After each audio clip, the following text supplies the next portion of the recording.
Halo semuanya, selamat datang di channel Edu Teknologi. Pada video kali ini, saya akan bagikan tutorial bagaimana cara kita menggunakan rumus if untuk menentukan nilai apakah nilai siswa kita lulus atau tidak lulus.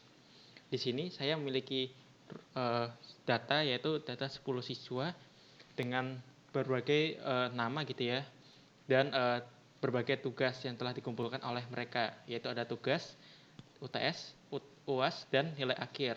Di nilai akhir ini saya melakukan kalkulasi, yaitu dengan melakukan penghitungan, yaitu penghitungannya adalah round ini untuk membulatkan nilainya apabila nilainya memiliki nilai koma-komaan.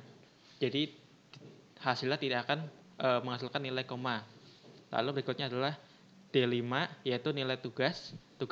Saya cuma mengambil 0,3 saja.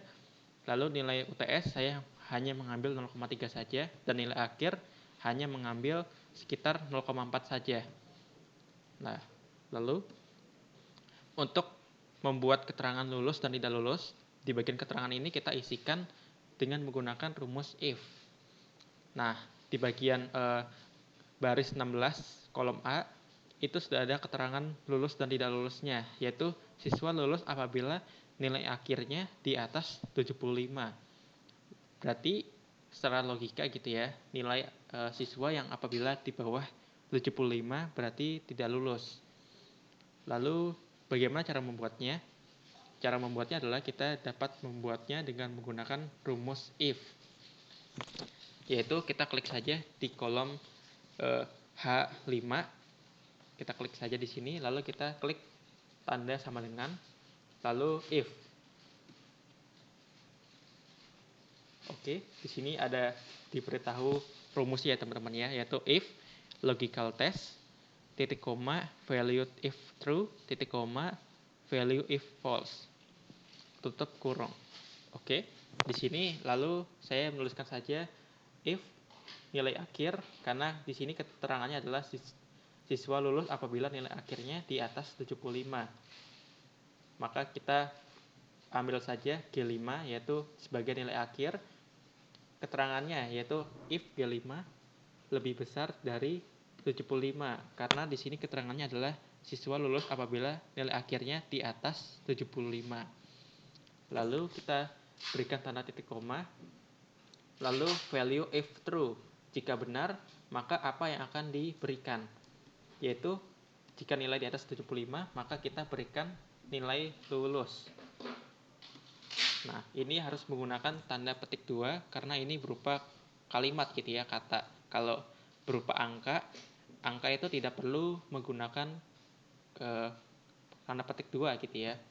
Lalu jika salah kita titik koma lagi. Nah, ini berpindah ya warna hitam-hitamnya ke value if false, yaitu jika salah kita tulis yaitu tidak lulus, lalu tutup kurung. Nah, lalu kita enter saja. Nah, kita bisa melihat gitu ya, nilai dari siswa yang nomor pertama ini yaitu adalah lulus karena nilai akhirnya adalah 82. Lalu bagaimana dengan siswa nomor 2 sampai nomor 10 berikutnya? Kita tidak perlu membuat rumus tersebut berulang-ulang kali.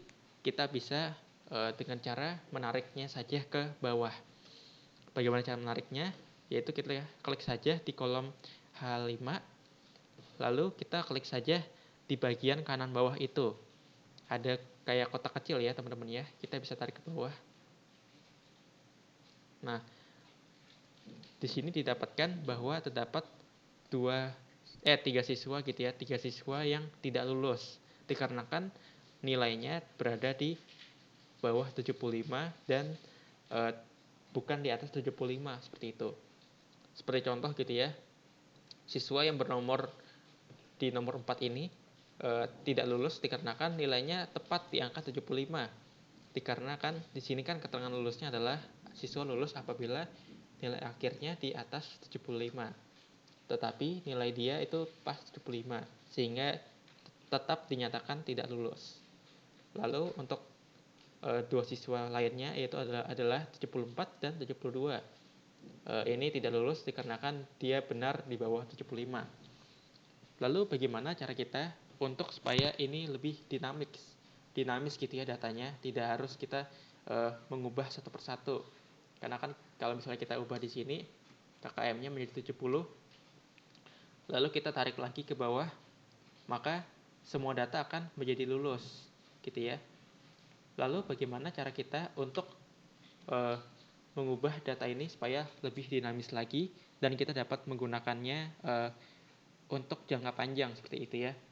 Nah, kita tidak perlu lagi untuk menulis KKM di sini ya, karena kita bisa menulisnya dengan lebih mudah lagi, yaitu kita tulis saja di sini, kita buat suatu baris dan kolom baru, yaitu misalnya di sini saya beri nama KKM. KKM-nya yaitu adalah 75. Nah, lalu di bagian keterangan lulus ini rumusnya kita ubah sedikit, yaitu yang awalnya G5 lebih besar dari 75, kita 75-nya kita ganti dengan sel di A2 seperti itu. Lalu di bagian sini kita berikan tanda dolar ya teman-teman ya, yaitu dolar A, dan 2-nya kita juga beri tanda dolar juga. Nah, ini menandakan bahwa kolom ini tidak akan berpindah-pindah, jadi tetap di angka di sel A2 seperti itu, jadi tidak akan menurun ke bawah. Kalau kita enter saja dan kita tarik ke bawah.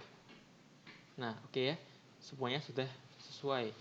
Jadi apabila kita mengganti di sini angkanya, misalnya KKM-nya menjadi 80, maka yang nomor urut 2 akan menjadi tidak lulus, dan nomor urut 5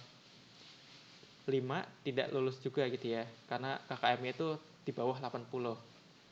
Lalu kalau kita mengganti menjadi 50, maka semua siswa dinyatakan lulus ya. Oke. Sekian dulu video kali ini. Semoga teman-teman dapat menggunakan atau memanfaatkan rumus if ini dengan lebih baik lagi. Sekian dan terima kasih.